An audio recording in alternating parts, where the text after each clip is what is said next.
Good evening, all the participants, to the last day of this course.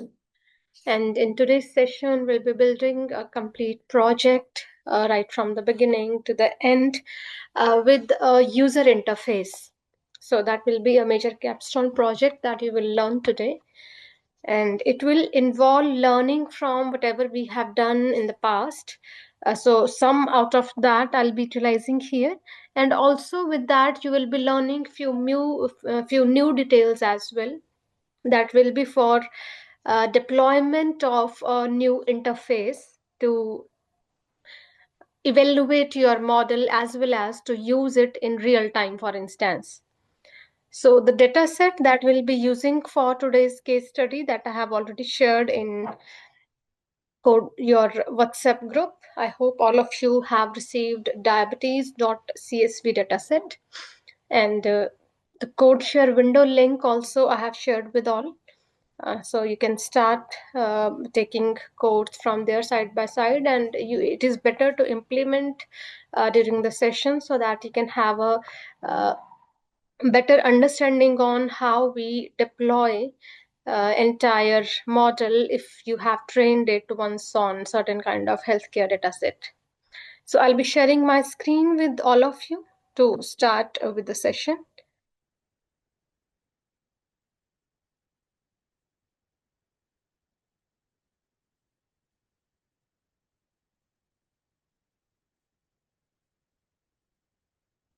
So I have opened up Google Colab sheet here, and step by step we'll be building the process here. The very first thing I'll do is I'll take my data file into the content section here. So I have just opened my file section, and I'll upload this file from available. Yeah, I have data sets right here, so I'll take it from here immediately. So this diabetes data file I'll be using for the analysis today.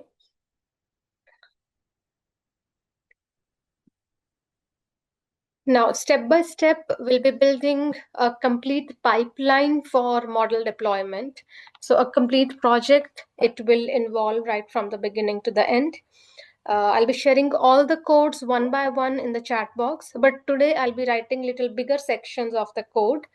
So I'll request you all to first understand what I'm describing one by one.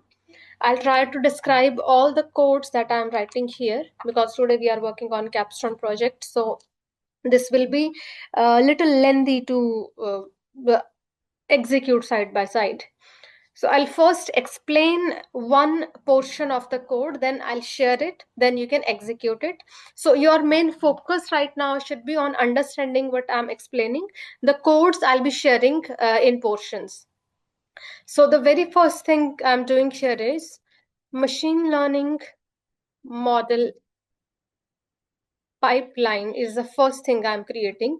Since the main goal of today's session is to deploy model somewhere on a GUI that can be used by end users somewhere.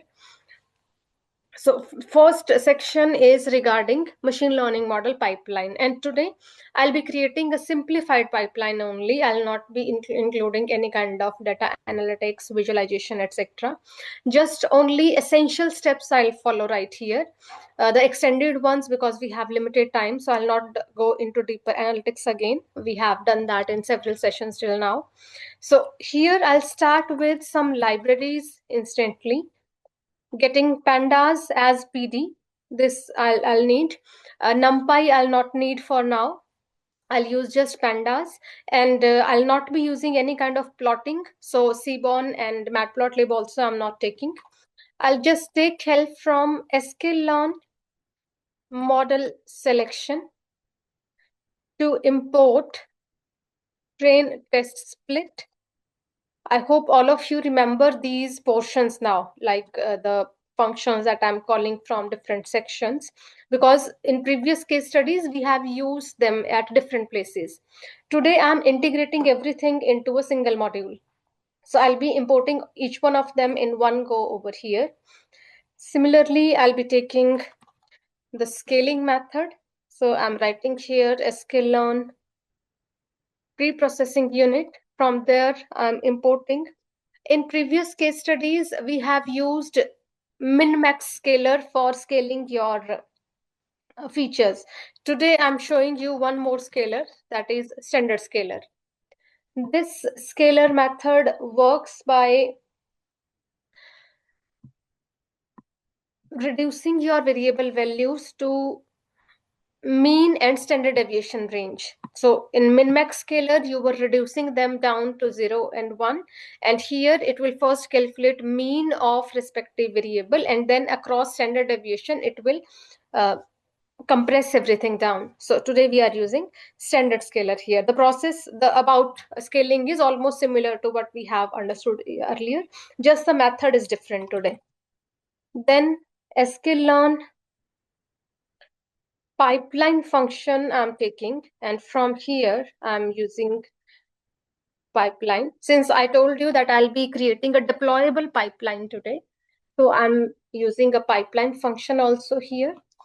And then from sklearn compose, I'll import column transformer, because today we'll be deploying a pipeline. So this standard scalar I'll be inserting into a column transformer. This function helps us to transform different types of columns. Currently, the dataset that we have, that is purely numerical in nature. It doesn't have any categorical values. But if we have categorical data also, then also we can put everything together into this column transformer that will do scaling, transformation, and all other things also that we can do on variables. So currently we are using it just for the standard scalar deployment in the pipeline. After this, I'll also get a model. For example, I'll use random forest model for today.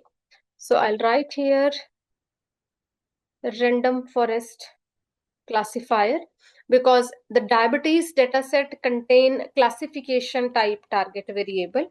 So I'm using classification type model here. So here I have written the subsection import libraries. And then the next subsection I'm inserting here is load dataset. If I need to repeat anything anywhere in between, you can prompt me immediately in the chat box. I'll explain accordingly. Otherwise, I'm going with the flow here, that we are inserting things one by one into the flow directly. So if any explanation is required, please let me know anytime in between.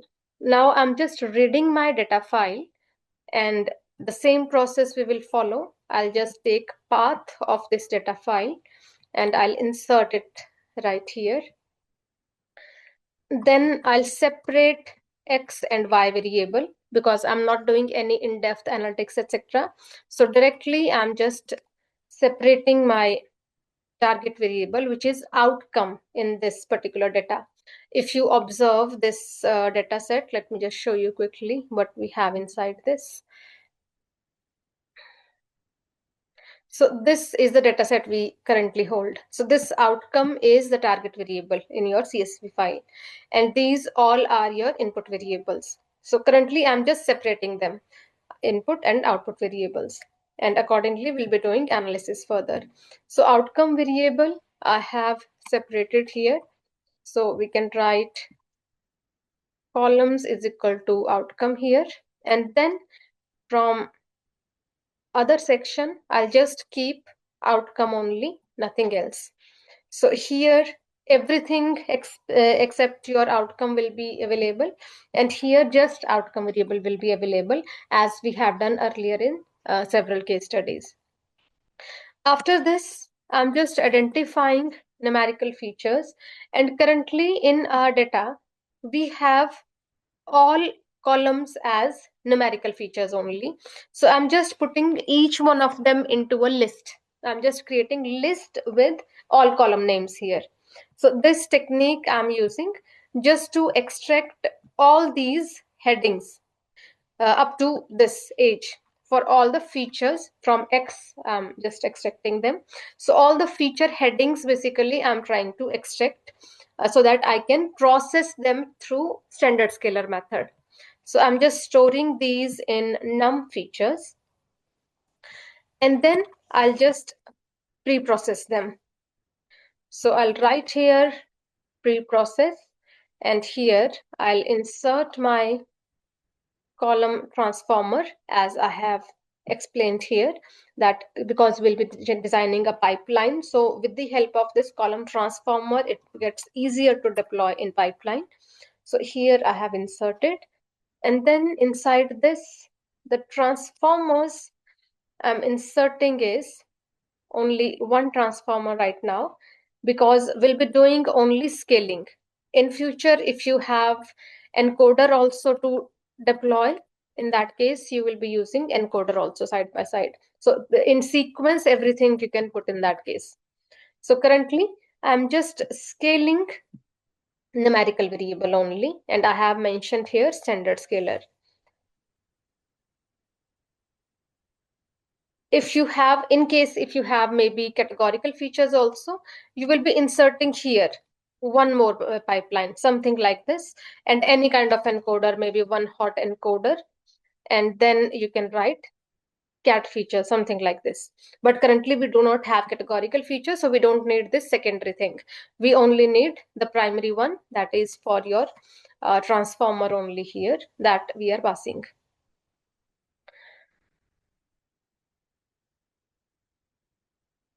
So next step after inserting this pre-process section, now I'll create the pipeline. And inside this pipeline, first I'll mention the name. I'm giving it name pipeline only. Then I'm mentioning here pipeline function. And inside this pipeline function, the first thing I'll insert is pre-process. And here I'll mention preprocessor. So what we are doing is just this preprocessor I'm deploying here with the name preprocessor. Next thing I'll pass is a model. So second thing I'm mentioning here as a model. And since in the beginning we have imported a random forest classifier as a model to be deployed, so that I'm passing here right now. And inside this, I'm passing n estimators is equal to 150. I have told you earlier that your models have hyperparameters also. So till now, maybe we have implied models with default values only. Today, I'm inserting here few hyperparameters also. So n estimators, I have made 140, and a random state, I'm making 42, for example. This is just for reproducibility of results. So value 42, I have inserted here. Now, only this thing we are doing in the pipeline, because we don't have more analytics to do right now, just a little bit pre-processing and then classification. In case if you have maybe other things to do, like maybe missing value handling, outlier removal, etc., you can use them in the pre-process pipeline altogether. So you will be mentioning them step by step, and accordingly, all the steps will be done in sequence.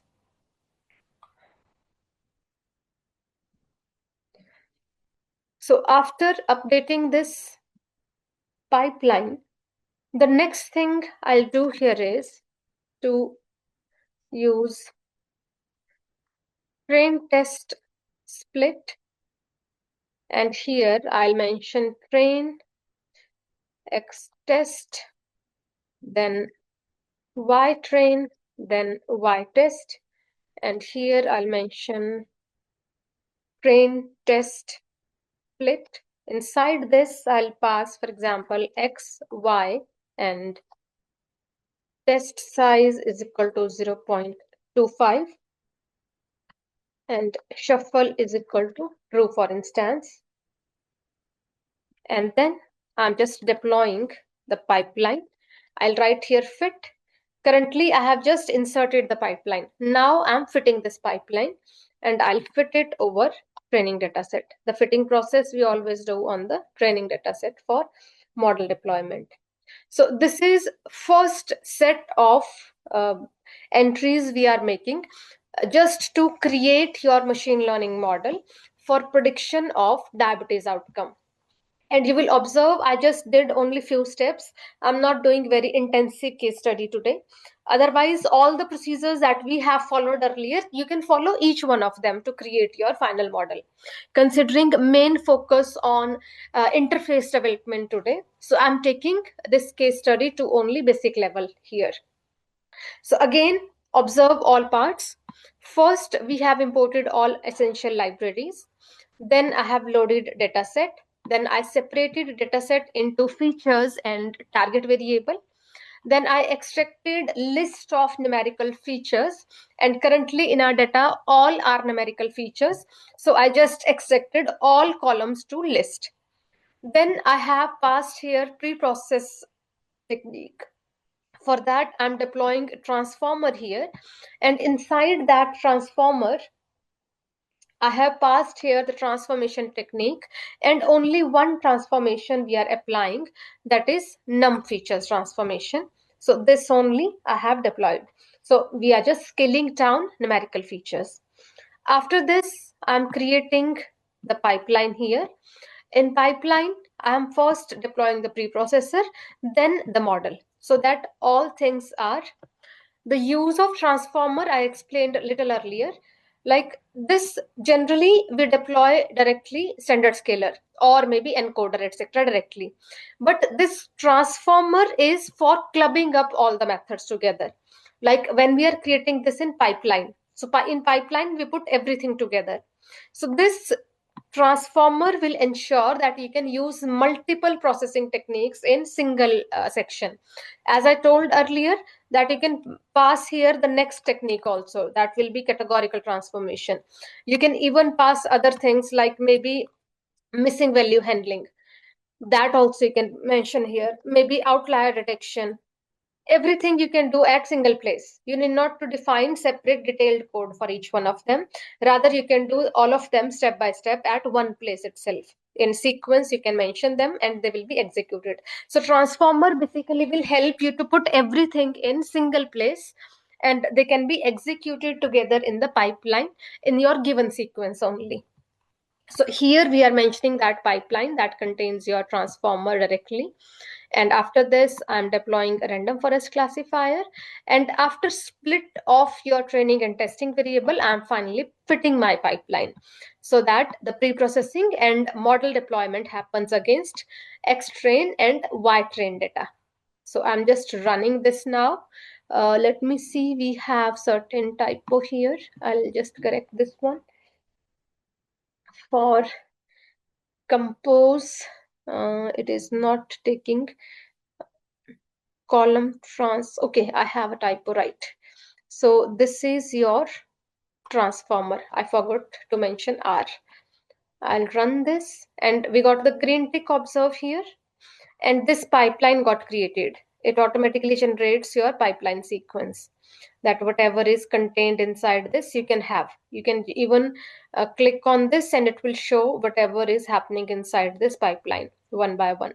So this structure we created with the help of pipeline, and this internal one is with the help of transformer, and we just clubbed everything together into your model. So we can now call this entire pipeline for the deployment whenever required. We need not to call separate things.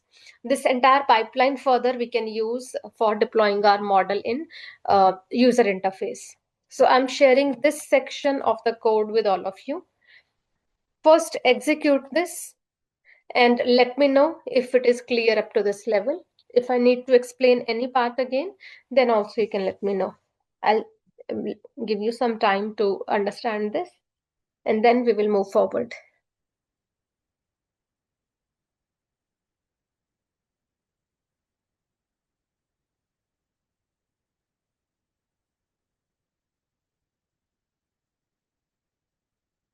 Okay, great. I hope others are also able to do the same.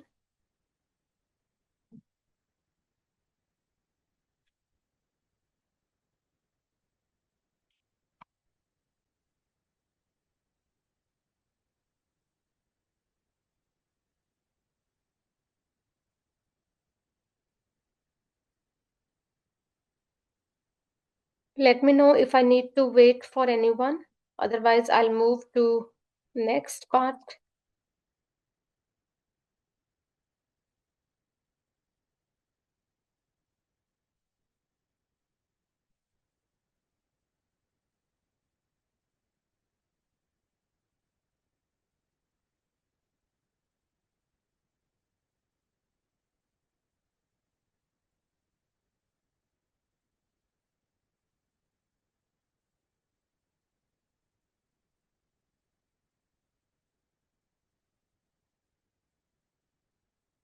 Okay, great.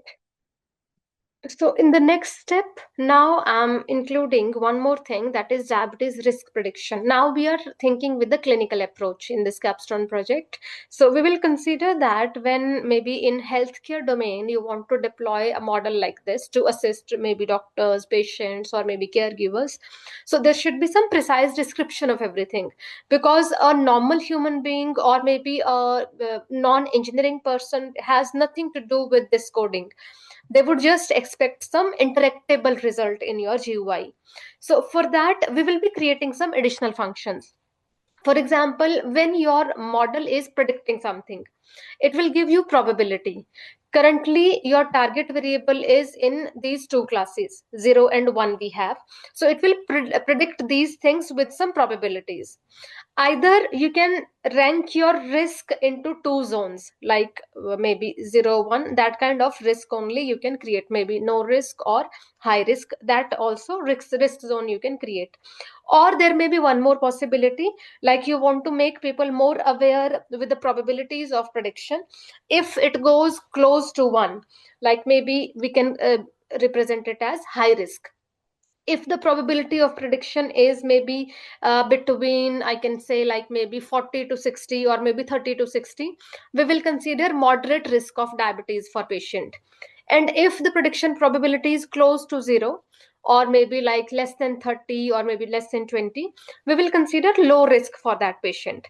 So that will be the real use of certain model that we have designed using machine learning, because then only it is giving some recommendations to the people at the other side. So considering this point, I'm creating here a simple function that will help us to predict diabetes risk based on all the features available in our data.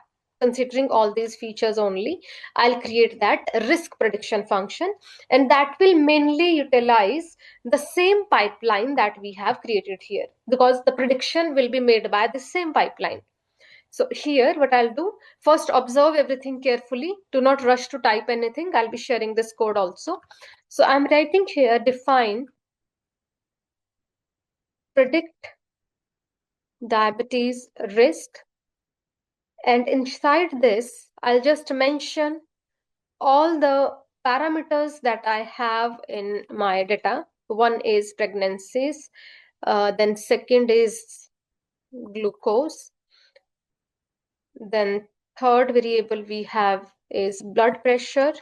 It is written like this in your data, so accordingly I have to follow. Then we have another variable that is skin thickness, so I'll write this one also, skin thickness also. And after this, another parameter we will consider is insulin and then BMI. So insulin and BMI are written like this in your data. Then we have this one is, okay, diabetes pedigree function. You may have many other patient vitals in the same process. So that depends on how you have collected your data. So different types of vitals may be available with your patient. Or if it is like data set from any other application, accordingly, you may have plenty of variables from that, whether from agriculture domain or maybe from weather prediction, environmental prediction. You may have a range of variables that you are using for risk assessment, whether it is maybe rainfall risk, maybe earthquake risk, maybe agriculture crop related risk. For all those things, you may have a set of variables that you will put here for the assessment. So you will just list them out. Then you will have here input DF we are creating, like what data we will consider on the input to make this prediction. So for this, what I'll do is I'll write here pd dot data frame, and inside this I'll mention all these parameters that I'm making function parameter also. So I'm creating a data frame here specifically to mention all these parameters. And inside this, I'll write here columns is equal to x dot columns. So based on all these variables, I'm extracting columns from x, that is your main data parameter containing all the features. We have this right here. So we are now just organizing one data frame that contains input for this particular function. So all parameters of this function, the values of these will be taken from your main data frame now. After this, the probabilities will be getting, and probabilities will be given by the prediction model. So I'll be deploying the pipeline here because the pipeline contains our random forest. I'll use here predict probability function, and inside this I'll pass input df, and inside this we will mention the dimension information, like currently whatever number of probabilities you will be getting from the model prediction. Based on that, we are identifying here both indexes, on first index value what prediction probability it is getting, on second level what prediction probability it is getting. So for entire input sequence, all of them it will be capturing the all pointers that we are getting from the model probability outcome. After this, the risk factor I'm updating here, and I'll be categorizing it into 3 levels. For example, you can categorize into different levels based on the project you are working. So first risk level I'm taking is low risk. If your model prediction is showing probability less than 30%, means close to zero, so we will consider that patient is on low risk for diabetes. If the value is less than 60, for example, then we will consider risk category as moderate risk.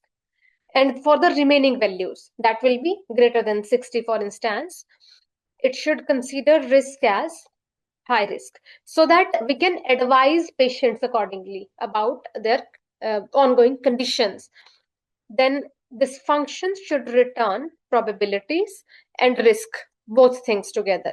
So probabilities it will get from the prediction sequences, and risk it will get from this sequence. So both these things will be returned by this particular function in your diabetes risk prediction. So let me just verify if everything is fine in this. We have essential parameters. There are 9 parameters. Let us see, we have same in your data.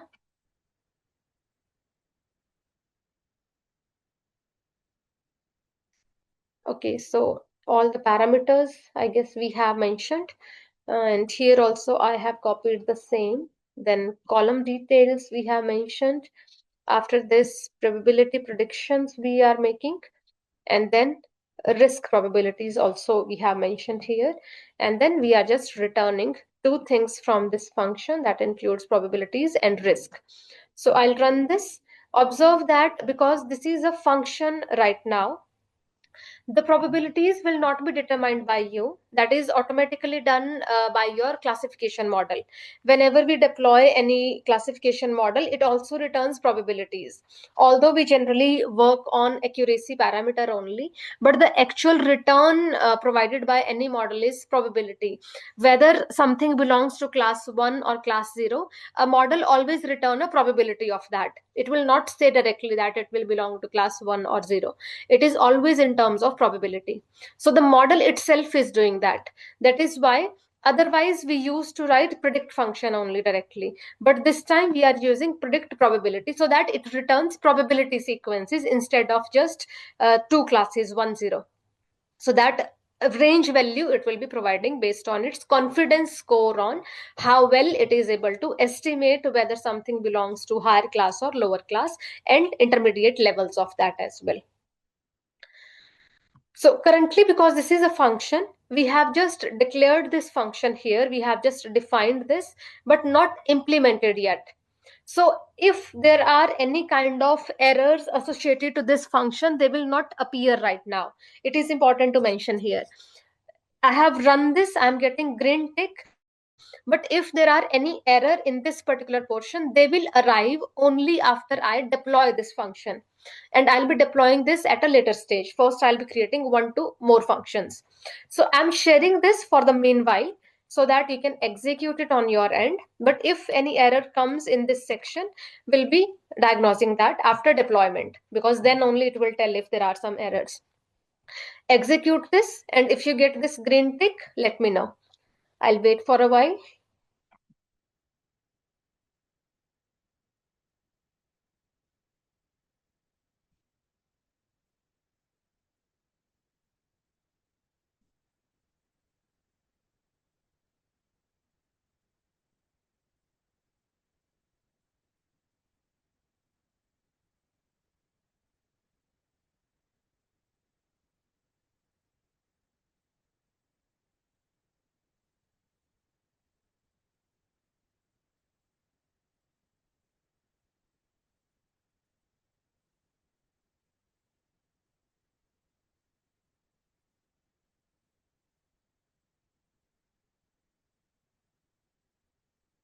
I hope others are also able to do this.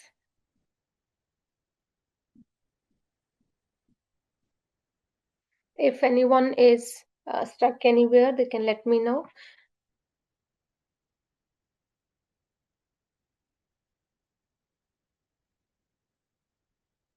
Okay, great. So now I'm creating one more function that I'll be using in deployment further. That is to generate recommendation. I told you that we are working on deployment today. So we can incorporate multiple features in that deployment. So one thing I am doing here is that I can assess risk level of the patient, and accordingly I can show them the outcome that based on your current health condition, whether you are on high risk, moderate risk, or low risk for diabetes. Similarly, if any of these risk zones are found for patient values, then we should also generate some recommendation, for instance. Although in your case, there may be different criteria to deploy your model. That depends on in which application you are using that. But here, for example, if some patients are using this to assess their current diabetic conditions based on their lab reports, so if we want to give them some recommendations or maybe health advice or some basic procedures that they should follow to stay healthy, that we can put in the recommendation section. So I'll write here generate recommendations function. Currently what I'm doing is, this is rule based recommendation we are doing. In machine learning and in AI, basically there are variety of versions. The most basic version of recommendations is rule based recommendation, where we assess certain condition and based on that we list out some recommendations, and whenever that condition is met, the list of recommendations will be displayed in the output, like a separate list of recommendations for low risk category, a separate list of categories for moderate risk category, and then for high risk also a separate list of recommendations we will have. That is rule based recommendation, technically we call this. Otherwise, there are some advanced models also, like many of you might have heard about LLM models. In the beginning of this workshop, the guest speakers that we had, they also talked about LLM models. So those are very high level models. They can generate recommendations based on the field analysis. Whatever data is brought to them, based on that they can generate new text, they can generate new set of recommendations. Like many of you might have used Gemini or ChatGPT, etc. It generates text more like a human version, like you are doing conversation with the machine, like a human being. So that is a different level, that is a high end model deployment that we are not covering right now. We are just doing recommendations based on the rule based logic. So what I'll do here, I'll add a condition that if risk category is low risk, for example, then what recommendations the person should get on their screen. So they will be displayed on the GUI. And just to save time, I have created some list of recommendations already. I'll just put them here instead of typing the list of recommendations. So for the first case, I'll be taking maybe these recommendations, and I'll just put them right here. So maybe if the person is in low risk category, we will advise them to maintain a balanced diet, and maybe have regular or light exercises, monitor glucose, and then continue healthy routine. Maybe these are set of recommendations for a low risk category person. Otherwise, based on your domain expertise, you can have other recommendations also. Then the second risk assessment we are doing, that is for moderate risk levels. So here also we will return a set of recommendations. That I'll take maybe from another section here that I have created. So I'll just pass these values here also. So this is for maybe moderate risk. Maybe our recommendations are reduce sugar and refined carbs, then increase physical activity, then track weight and blood pressure, and then do early consultation with physician. So this goes with the moderate risk category. And then the third rule we are establishing is for high risk category. So that I'm putting in the else part right now. So this is basically for high risk category. And here we will mention, for instance, the return for another set of recommendations that is based on immediate clinical evaluation required for the person because they are in high risk zone right now. So this recommendation sequence I have created. You can observe here one thing, that these are normal text generally, but I'm adding a /n by the end of each one of these. This is just a new line function.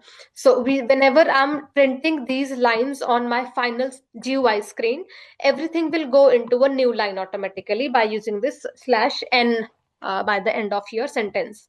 So that will be just for your improved text presentation. So these all sections of your function for recommendation I have created. If you have more, you can add accordingly. Or if you want to make more sections accordingly, you can update that for the user interface. So currently, I'll just run this part and this looks fine. I'll share this portion with all of you.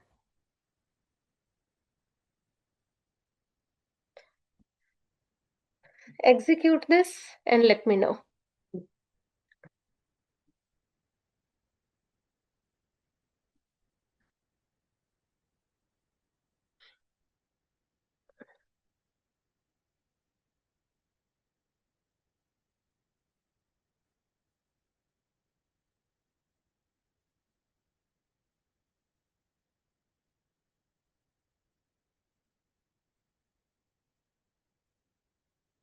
I'll wait for responses in the chat box as you do this.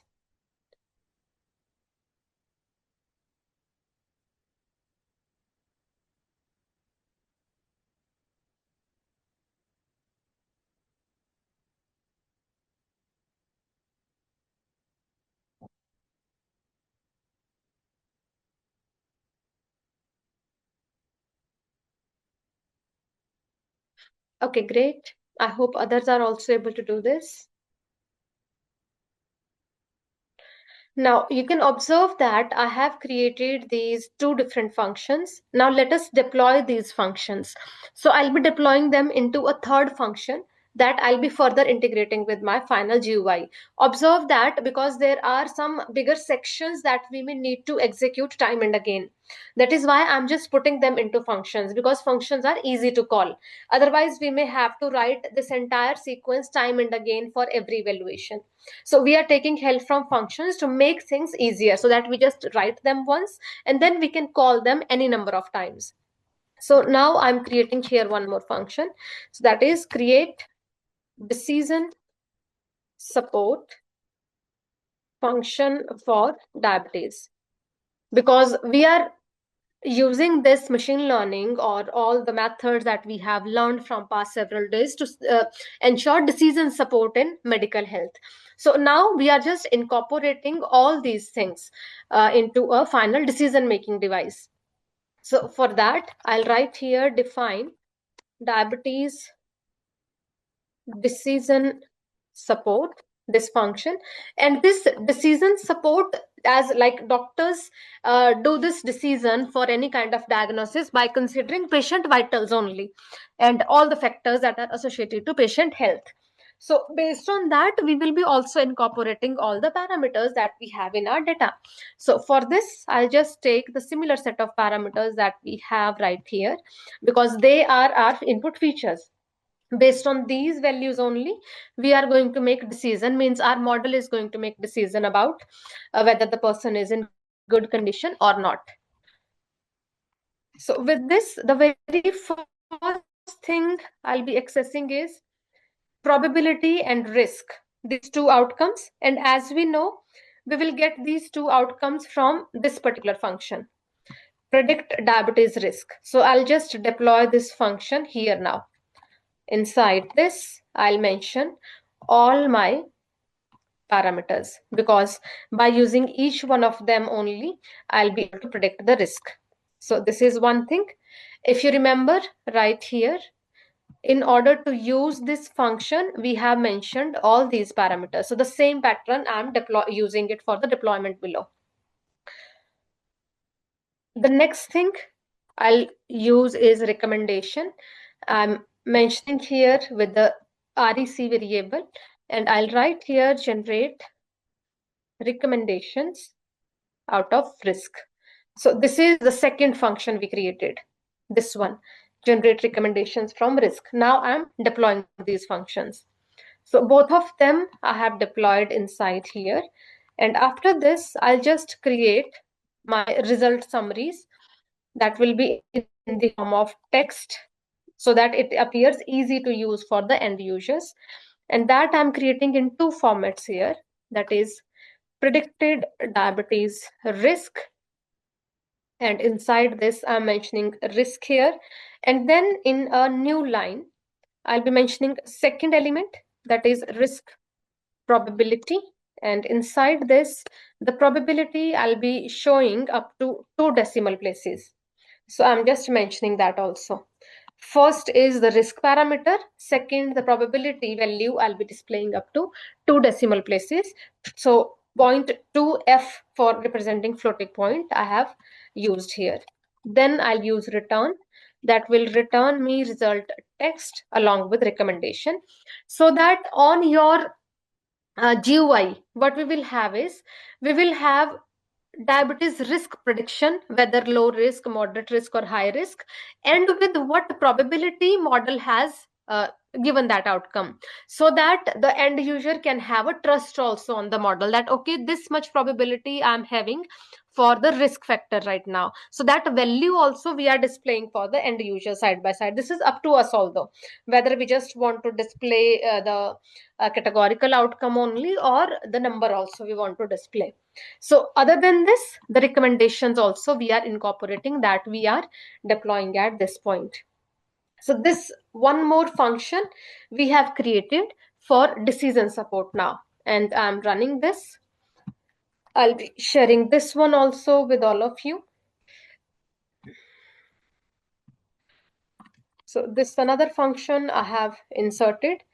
Let me know if it is clear up to this level. Then we'll come to the final phase, that is to set up your interface GUI, where we will be using all these final deployments.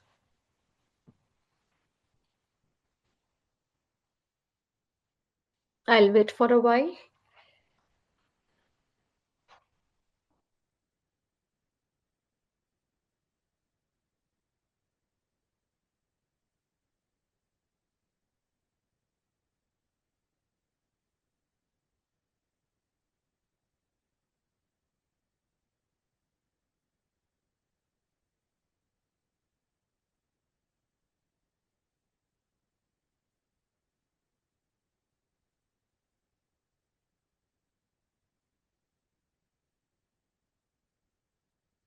Input data right now is this entire file. This entire file that is based on multiple observations from multiple patients right now. This is currently in the form of a synthetic data, but we are training our model because we are working on classification case study right now. So for classification, we generally contain data from multiple patients. That goes fine. However, for the time series forecasting yesterday, we considered only one patient at a time, because that is critical for single patient at a time.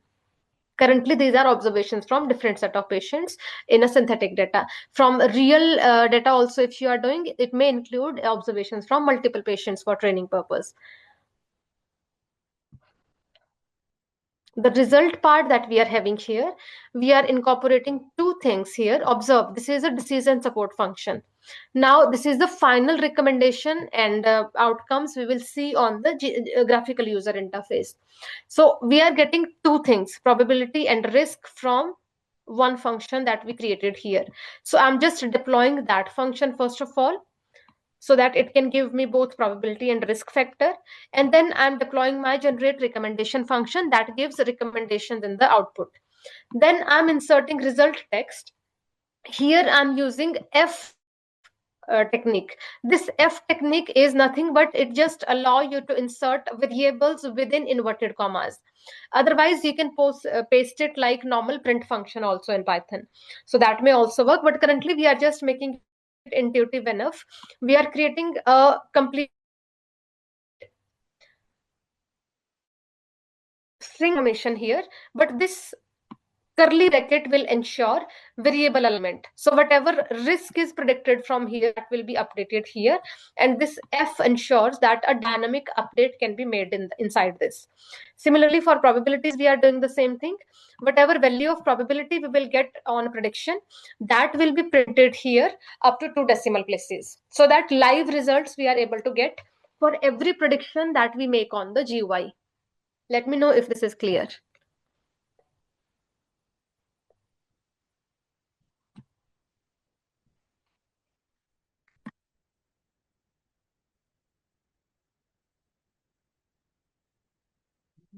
So I'm coming to the final phase here, that is to set up a Gradio interface for GUI now. And here, main GUI window that a user can interface with, that we are going to design. So for this, I'll take help from Gradio library. So first, I'm just importing Gradio library as GR. This Gradio is a very interactive GUI interface available on for the cloud version of this Python platform, and it provides you very creative like adjustments for the GUI, and it will allow us to create a GUI for runtime. Like as long as the sheet is active, that GUI will be active, and one link works for around 7 days, because this is free hosting they provide. But later on, similar kind of GUI you can host on maybe your hospital websites, your clinic websites, or maybe anywhere on the cloud. This is just a quick demonstration of the end user interface. So whatever we will need inside this interface, that I'm placing here one by one now. So from Gradio, I'm calling a interface function right now. And the very first thing I'll pass inside is diabetes underscore decision support, because this is my final function that contains everything. If you remember, I have just recently deployed this function right here. This function contains everything now. So I'm just calling this function here, diabetes decision support, because that will be the main element of your Gradio interface, because this function only is returning us probability, risk, and recommendation, everything. Only this will be returning us. Then I'll be mentioning here inputs to this particular function. So one by one, all the inputs I'll be mentioning here. So I'll be using maybe some sliders, because now we need to set it up for end users. So they will be inserting their values. Either we create some maybe a text box for them in which they can enter their values, or we can create sliders for them that they can choose right value of their own vital, or maybe whatever reading they have in their test report. So I'm just making it with sliders. Later on, you can try with other methods also as you dive deeper into this technique. So the range I'll keep maybe from 0 to 5. And for this, I'm using one step enhancement. And this is for the first variable, that is pregnancies in our data. So for the first variable pregnancies, range I have kept from 0 to 5. And on movement of slider, it will shift by one step. Then second, I'll use another slider. For the second variable in sequence, that is your glucose variable that you have observed here. So one by one, for each variable we are creating. Now the minimum and maximum boundary for glucose maybe I'm creating is 0 to 200. If you have different ranges in your case study, you will be updating accordingly. So for glucose, I'm allowing people to put any value between 0 to 200. And this time I'm not mentioning step. Observe here, because here I will allow even intermediate values, that will be decimal values also. So it is not required that when I move slider, it will move from 0 to 1 only. So I need it to accept any intermediate value also, maybe some boundary values also can be considered. Then another slider I'm updating here. So that will be for next feature. We have blood pressure here. So I'll be mentioning maybe blood pressure, for example, we are taking from 0 to 140 maybe. That is the range we want to ensure for the patient values. So this one I'm updating in another slider. The next slider for another feature I'll be taking is your skin thickness levels. So this parameter I'll take. And for this range, maybe I'll keep from 0 to 100, for example. And then inside this, I'm passing the parameter. Then another slider I'm using, that will be for next feature in the list, insulin feature. So for this, maybe the insulin range I'm keeping for now is maybe 0 to 900. And then label I'm passing is insulin. So it will be displayed accordingly on the final output. Then slider for the next feature, that is, for instance, BMI level. So for this, we will ensure details between maybe 10 to 70, for example, and label I'm passing is BMI. One more slider I'll insert here. That will be for this diabetes pedigree function. And the range of values for this are generally very small. So I'll keep it maybe from 0.5 to 2.5. And this I'll mention inside here. And the last one after this is your age parameter. So depending upon what expectations you have, maybe in my case, I'm putting it from 18 to 90. Otherwise, you can have a specific age group as your case study has. So this one also I have updated now. So these are the set of inputs we need. If you have more features, you can update accordingly. Currently, I have only these features, so I have updated these set of values. After this, the output sequence I'll be updating. What we will get in the output. So there are currently two things in the output. So first text box I'll create. That will be for risk assessment. And the lines here I'll allow two, because risk assessment we are doing with two values. That includes your first element is your risk value and second value and element is your probability. So both of them will be displayed that we have right here.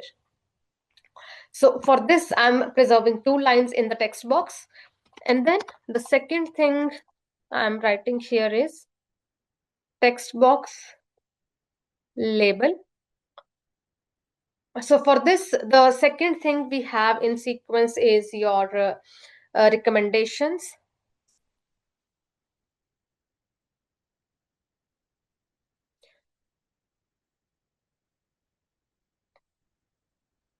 So inside this, I'll write lifestyle and preventive recommendations. And here the lines, maybe I'll preserve 5, 6, 7, whatever you keep. I'll just, for safety, I'm putting here 8 lines so that we can have clear descriptions easily. Then one more parameter I'll insert here, that is title of my GUI. This is optional. If you want to create any title, you can do that. Otherwise, you can leave. So I'm writing here diabetes risk prediction and decision support system. Maybe this we need. So I have mentioned all relevant details for this particular sequence now. And finally, we are ready to launch our interface.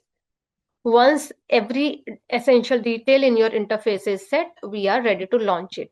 So only after launching this now, we will be able to check whether all functions are working fine or not. If there is any error anywhere, that will be shown after that only. So let us see if it works fine or not. I'll just run this portion, and it will take a little bit of time to compile everything for the GUI, and then the GUI will be created, and we will get a link. That link can be used by any of us, and you can also deploy your GUI further. So this is a public URL it creates for quick live deployment.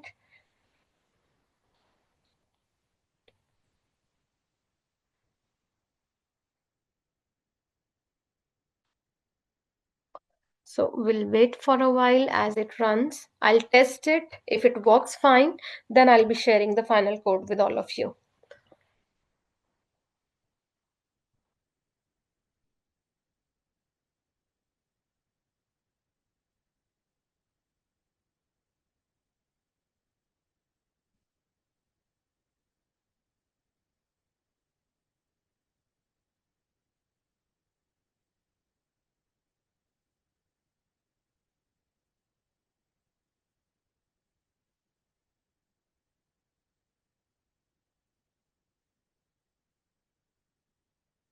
It will display a GUI in this section once it is done.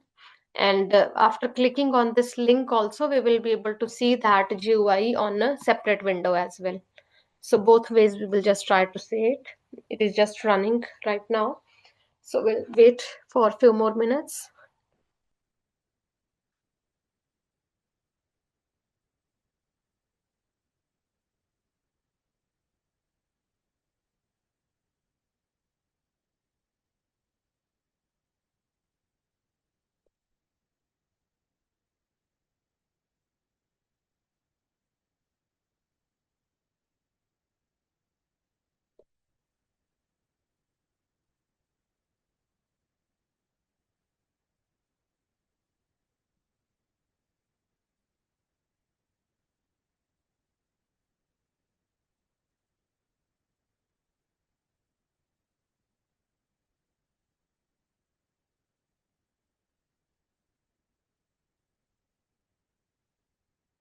It is taking longer than expected. Maybe the cloud servers are heavily loaded right now.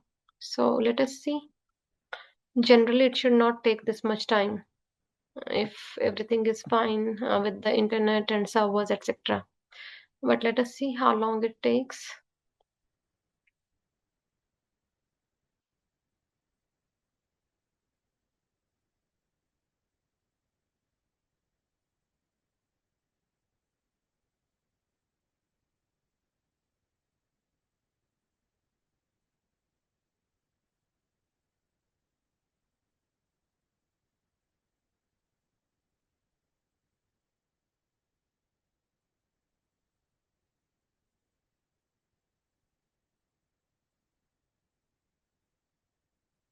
Okay, I'll just rerun this. Maybe there is some trouble. I'll just stop this for a while and I'll just rerun this.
Okay, let me just refresh this entire session once.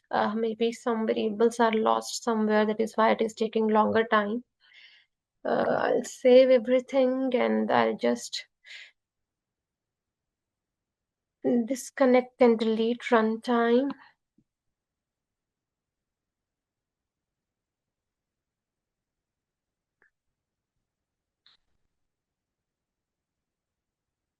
I'll just reload dataset and then run everything again.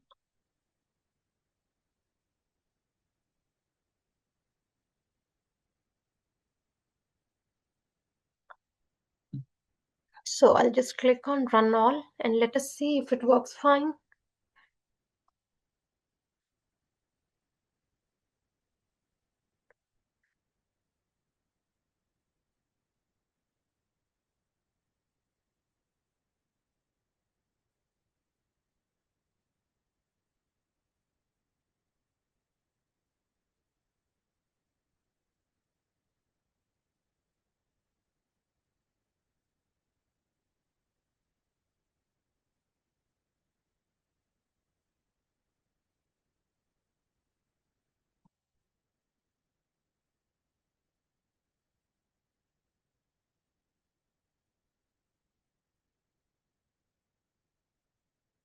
Okay, I'll share this with someone else. I'll just put it on the code share window. You can just try executing this and let me know if you get an outcome. There should be like a GUI appearing below this section. Up to this, it is fine. After this, a GUI-like interface will appear. Let me know if any of you get that. Maybe we are getting some issue with servers right now. It is not working, but maybe if it works on your side, then it may be some problem with my sheet. Or even if you get any error, then also let me know. Just tell me if it works on your side or not.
Okay, so this is stuck, I think. Let me know if it is working for anyone else.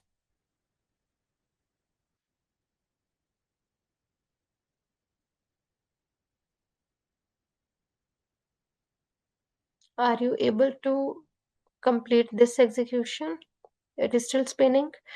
In that case, just let me close this for a while. I'll just shut down this particular collab window so that it starts from beginning once. And I just try to see if my other collab sheets are working fine or there is a trouble with all sheets.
I'm just checking it on other windows.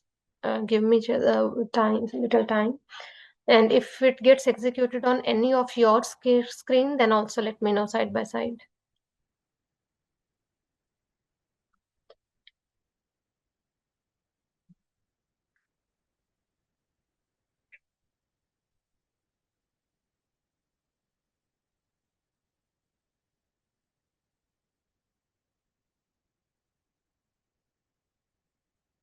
Okay, I guess so. This is not working anyhow right now, and that is very strange because I have used this very frequently and it works very well. Just sometime it faced trouble for cloud deployment, and today is the same day when it is suffering trouble with the cloud interface directly. Because currently we are completely relied on cloud only. If we were doing only on your desktop or computer, then it could be implemented quickly. But since we are trying to do this on cloud, so that may be one problem that we are not able to establish connection right now. Maybe Google Colab is facing some trouble with this particular function only because rest all is working fine. I have tested the same thing earlier also. So this works pretty fine, and we get very good recommendation sequences for any kind of predictions. And that goes mainly with live data. Like any user can put their own parameters into sliders, and they can click on submit button, and then the predictions are generated ultimately.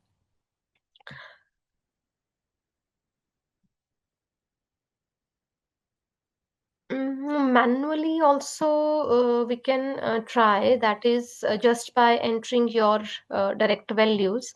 Let us do that also for a while if we just want to see that how it may appear. Instead of putting it on Gradio interface, I'll just try to put it directly on here, like only this function will try to deploy. I'll just take this one and I'll insert it right here. So inside this, maybe I'll insert some manual values. For glucose value, maybe 90, then blood pressure, maybe 120, just some random values only I'm putting here. Then insulin values, maybe 400, BMI, for example, 60. This value should be on low scale generally, so maybe we will put 0.9, and age maybe we will put like 45. So maybe for these values we'll try to predict if something, I'll first stop this one, otherwise it will be overlapped. So I'll just try to run this one. You can currently see it should be something like this. Like manually I placed some data over here and it gave us the probability score, and it just displayed that this accumulates moderate risk. And based on this, if some recommendation we have to generate, that also we can do now, because the risk level we have identified. So this risk I'll pass from here, because currently this is based on moderate risk, because now we have to pass it manually. So I'll just insert this and I'll pass these recommendations in the output. You can observe it is stating that these are the recommendations, that they have to reduce sugar intake, etc. All those recommendations are coming right here. If it was on the interface, they will come line by line, because I have added /n that works on the final interface. But here also we are just able to see that with any random value. I'll share this with all of you in, right, you can place it right after this for manual testing and get recommendations also with multiple risk types. So then you can change these values, maybe any of these I'll change. I'll make this 110, and then I'll make this maybe 500. I'll make maybe this one as 90, and this one also like maybe 75. Then I'll predict it again. So again, this is showing for moderate risk. I'll change slight values like maybe 700. And then we have Glucose value, I'll try to change to higher scale, like maybe 150 maybe. Some other updates also we can make. Maybe this is 2, and I'll take this to 900. Just the combinations we may have to set well now, like which combination may lead to that kind of uh, prediction value that I can update here. Or maybe I can take it to very low scale also. That completely depends on what combinations of variables we'll use one by one. Currently, the combinations that I'm having here, they are resulting low values only. Yes, you can see I just reduced all these values. Now this is showing low risk. So for low risk, the recommendations as we listed, they should be available on your that GUI interface in this case. So in this way, basically, you can test things side by side. It will allow you to observe your outcomes. Just try this with different values and let me know if you are getting these outcomes.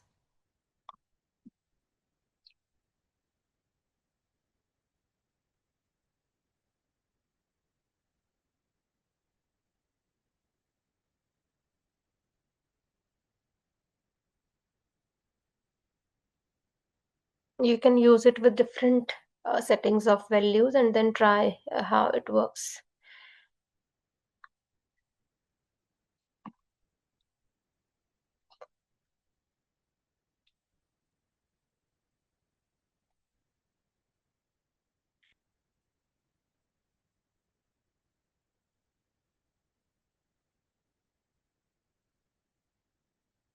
Let me know if any of you are able to do the manual testing at least.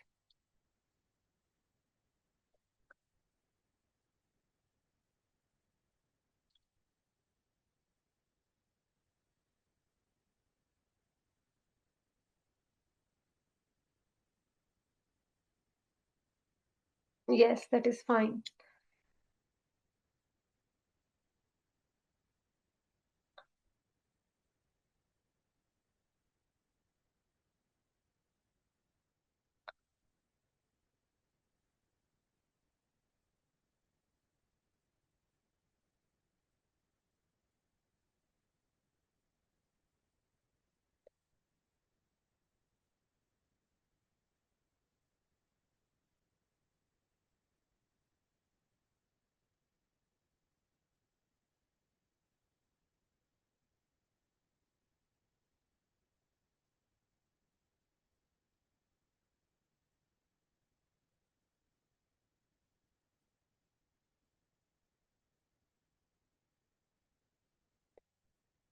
Let me know if any other person is able to execute this manual testing.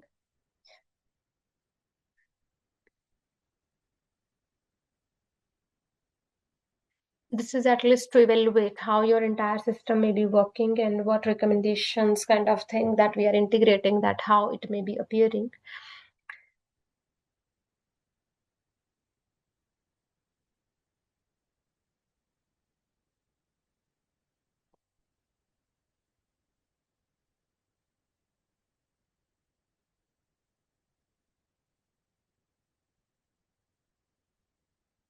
It should not slow down your PC, I guess, because we are currently working on cloud systems.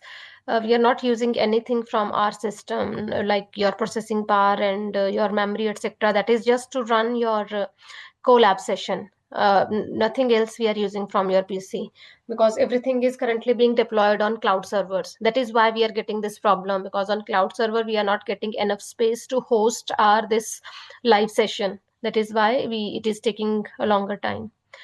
Yes, you can change runtime environment also. Although this is a very basic deployment, it doesn't require GPU, but I can still test that. Let me just show you how you do that. I can go to the runtime here and we can change runtime type to GPU.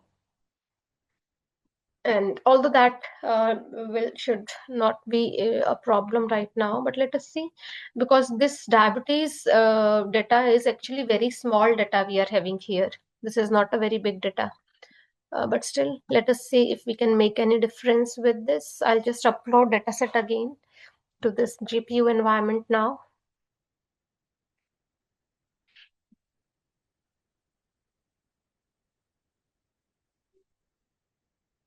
And I'll run all.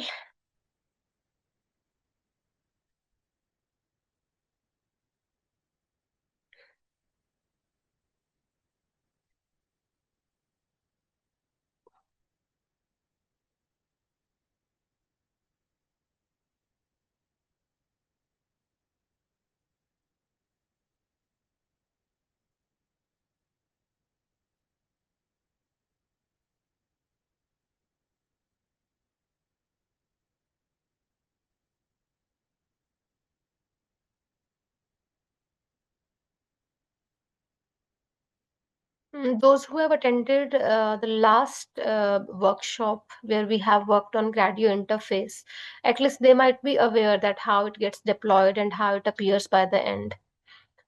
Because in the previous workshop also we have deployed this Gradio interface. Is there anyone from the previous workshop also who remember how we used to deploy Gradio interface over there?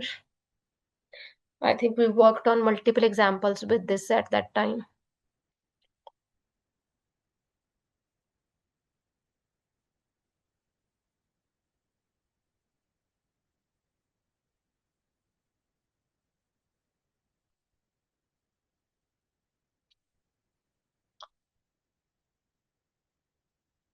Okay, so I think right now I'm not able to show you the final interface, but I'll try. I'll try maybe after a few minutes after this session, maybe after 1 or 2 hours if I get it connecting again. That is also running perpetually. I tried running the previous workshop. That is also not working. So then maybe Gradio library itself is malfunctioning right now.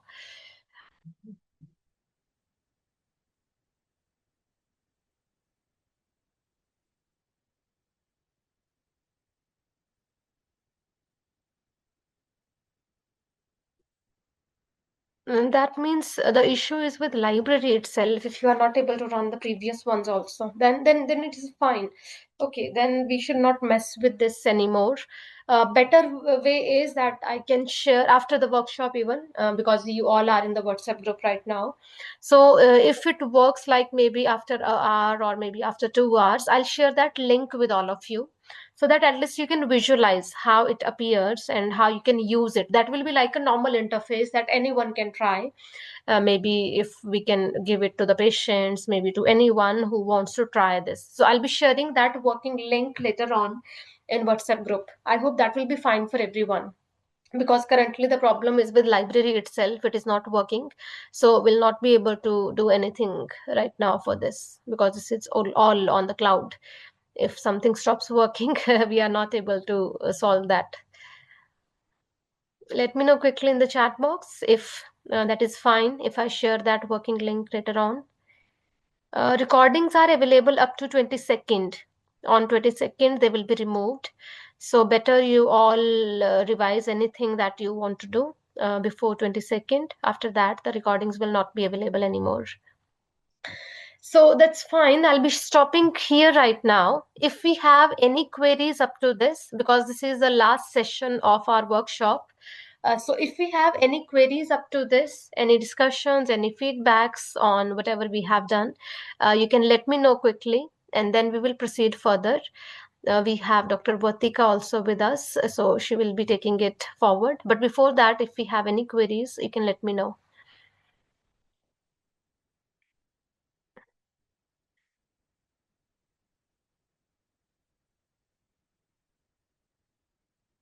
The YouTube video is being recorded for this session only, so we'll not be able to upload it separately over there.